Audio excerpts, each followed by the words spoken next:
پاکستان اور چین کے درمیان کیپٹل مارکیٹ تعاون میں اہم پیشرفت سامنے آئی ہے۔ پاک چین مشترکہ company service long march town کی پاکستان اسٹاک ایکسچینج میں تاریخی لسٹنگ کا آغاز ہو چکا ہے۔ کمپنی نے $28 ملین کا سرمایہ حاصل کیا ہے، جبکہ حکام کے مطابق اس پیشرفت سے دونوں ممالک کے درمیان سرمایہ کاری، صنعتی تعاون اور مالیاتی شراکت داری کو مزید فروغ ملے گا۔ پاکستان اور چین کے درمیان کیپٹل مارکیٹ تعاون میں اہم پیشرفت سامنے آئی ہے۔ پاک چین مشترکہ company service long march town کی پاکستان اسٹاک ایکسچینج میں تاریخی لسٹنگ کا آغاز ہو چکا ہے۔ کمپنی نے $28 ملین کا سرمایہ حاصل کر لیا، جسے پاکستان کے نجی شعبے کی تاریخ کا سب سے بڑا IPO قرار دیا جا رہا ہے۔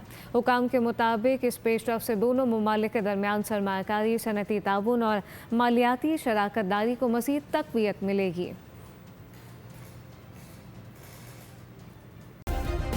سبسکرائب کریں اور بیل دبائیں تاکہ کوئی خبر رہ نہ جائے۔